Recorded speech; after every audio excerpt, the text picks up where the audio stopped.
Quel plaisir d'être ici. What a pleasure. I'm in the Hammer. Finally. I'm in the Hammer. It's the best place in the world. I'm going to say, okay. No, I'm going to stay here for a while. Make yourselves comfortable. Look, actually, I'm going to start on a more serious note, but a happy note. I just came from Pearson. I just landed Pearson. And, thank God for... Now, c'est le moment. Now's the time. Who's ready? Who is ready? Who is ready to stand up for Canada with me?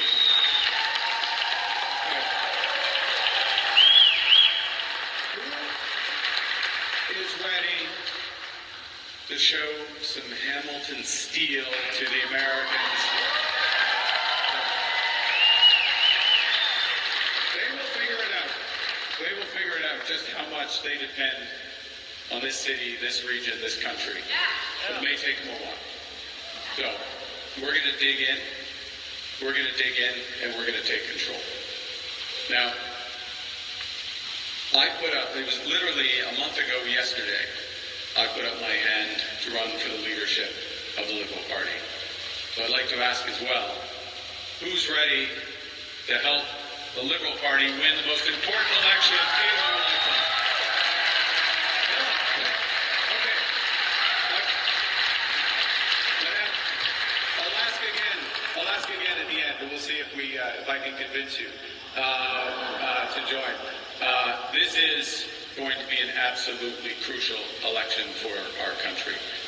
And when I put my hand up a month ago, it's because I felt that the country needed some big changes, much more of a focus on the economy, because people across the country, and I've heard this over the course of the last month, real fundamental worries and stresses because of the cost of living, the housing crisis, particularly for younger Canadians, and worries even before President Trump, about a world that was more divided and dangerous, and a series of technological changes that are affecting our future.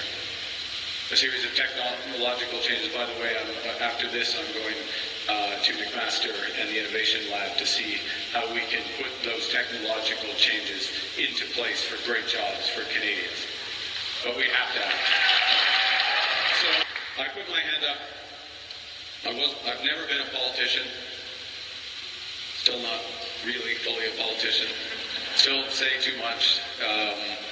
Answer questions directly, but what I have been is I think a pragmatist, my experience over the years. And so when I see something that doesn't work, I change it. And we had that experience in this country with the consumer carbon tax, which had become fundamentally divisive in our country, and we needed to change it. You can't have a policy like that many people disagree with. Few people can fully understand, and we needed to change it. But I didn't want to just axe the tax. That's the simple thing. You get a t-shirt, you axe the tax, you walk away as if nothing else matters. But if you just axe the tax, then you take a lot of money out of people's pockets at a time when times are really tough. Around here, it's almost $800 a year for a family of four, average family. That's a lot of money. If you just axe the tax, you don't help our steel companies and our auto companies become more competitive in a world where we need new trading partners. So what we did is, we proposed is to, yes, axe the tax for individuals, for small businesses, for farms, for medium-sized businesses. It's going to be gone. I'm elected leader. And it'll be gone by April 1st, just to be clear. But we said, at the same time, we're going to make sure that our businesses can become more competitive. And at the same time, we're going to make sure every Canadian, if they want to make investments in insulating their homes or driving a more fuel-efficient car, reducing emissions, reducing costs otherwise, we're going to get the large polluters to pay you for it, not the taxpayers, the large polluters.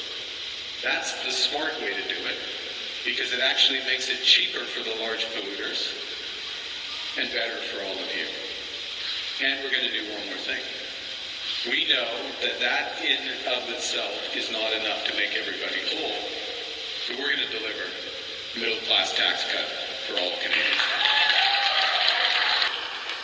So that's a bit of my background, but I'm going to add a bit more to my background because, to be honest, I put my hand up and I thought that things would be difficult with the Americans. Didn't think they'd be quite as difficult, quite as quickly with the Americans. I don't know that any of us really did. And in many respects, by accident or design, my career has prepared me for exactly this moment. Right? And it starts with the values that you all is exactly never forget where you came from, never forget your values. The second is that in a crisis, and unfortunately we are in a crisis, not of our making, but we're in a crisis. In a crisis, plan beats no plan. You have to have a plan. It helps people rally around a single focus. It gives energy and focus and discipline. We have a plan. We're going to put it in place, and it will work.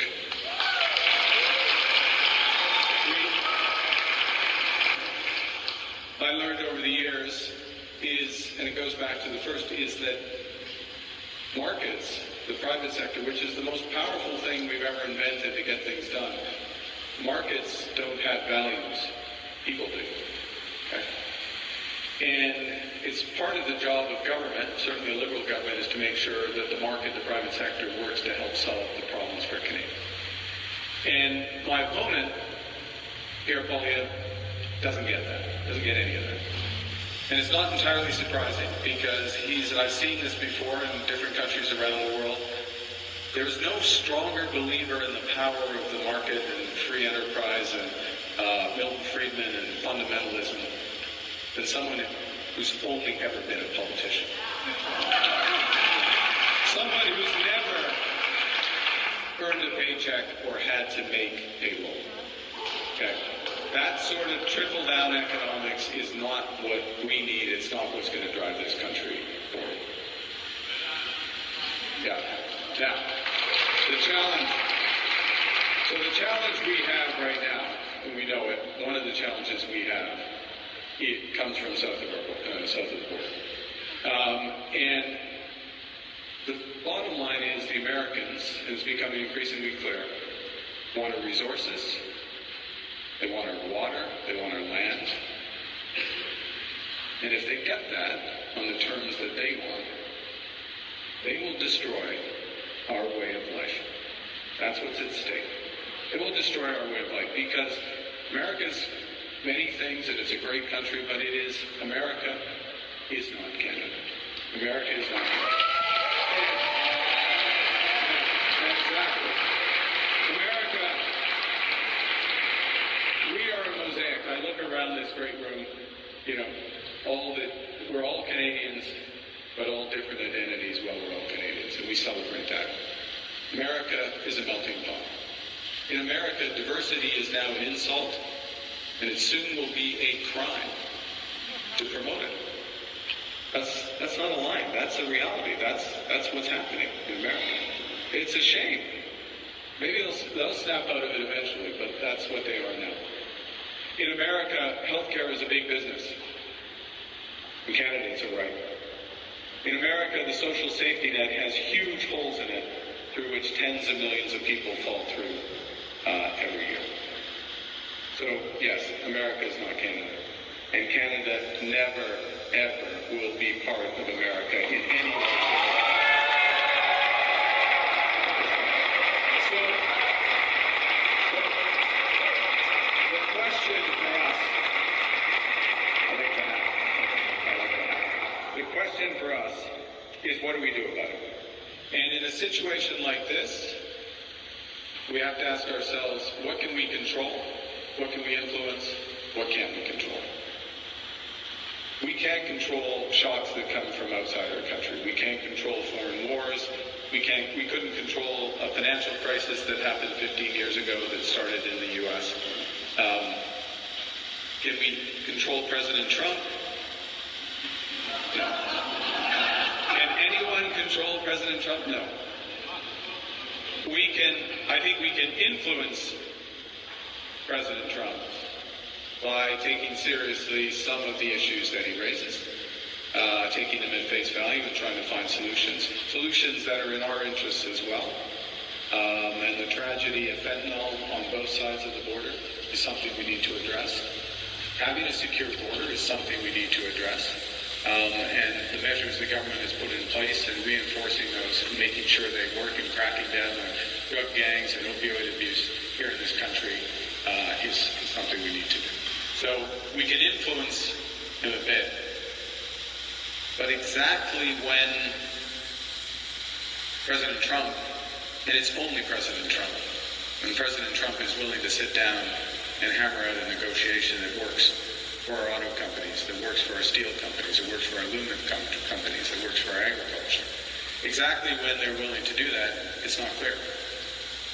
But what we can control is what we do right here in Canada.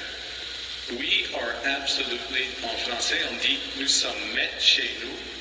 We are masters in our own house. We can control our economic destiny, and we will control our economic destiny.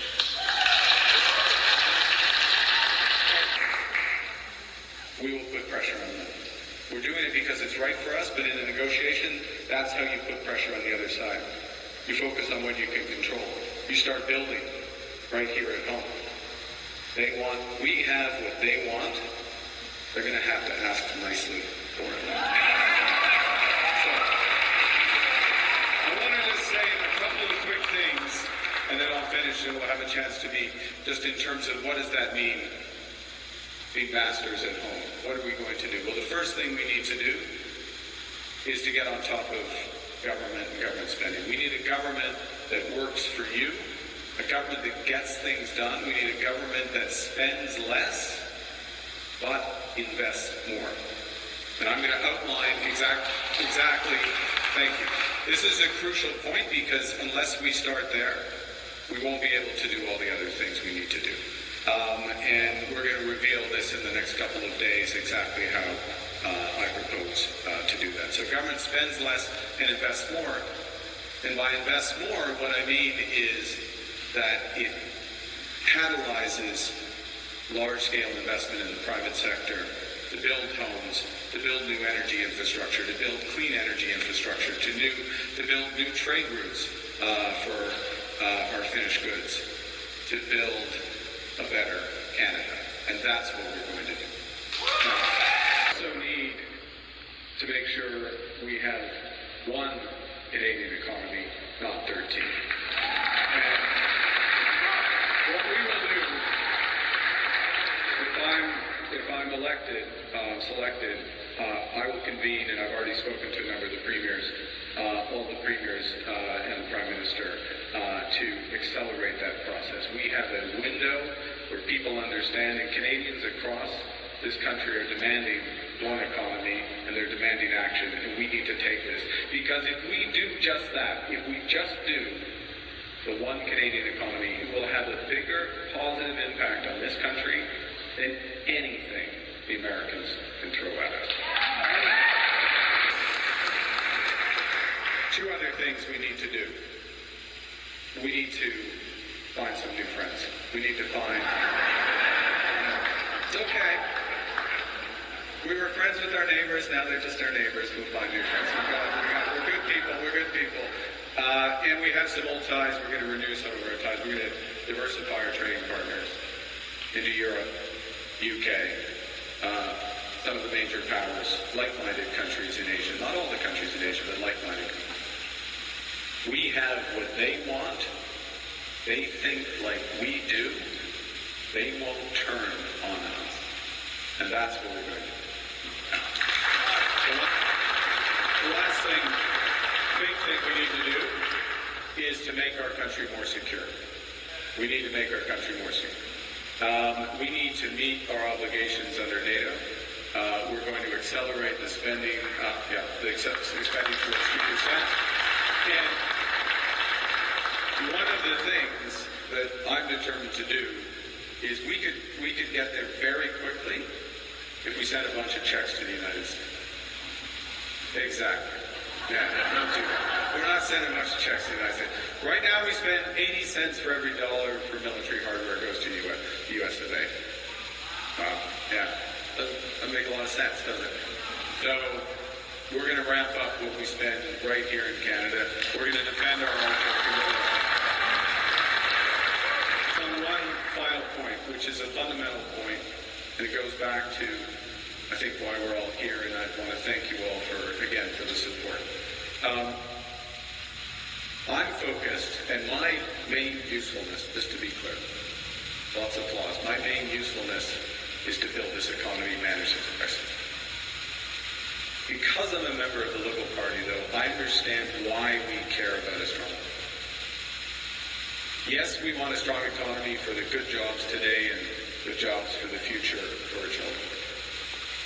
But we also want a strong economy because we know we can't redistribute what we don't have. We can't be strong abroad if we're weak at home. We can't build the future if we can't manage the present. We need a strong economy so that we can have a proper healthcare system here in Ontario. You heard the debate last night. It's the biggest issue. Part of the reason is the Ontario economy isn't strong enough. Part of it's mismanagement, but part of the reason is the economy isn't strong enough. We need a strong economy so that we can provide childcare for young families struggling as they get started. So we can provide dental care for the 1.5 million Canadians already who couldn't afford it. Couldn't afford it. Now have it. So that we can secure old age pensions and deliver on our promises there. We need a strong economy to take the ideas from the Innovation Lab. I hope it's over there because I'm pointing over there.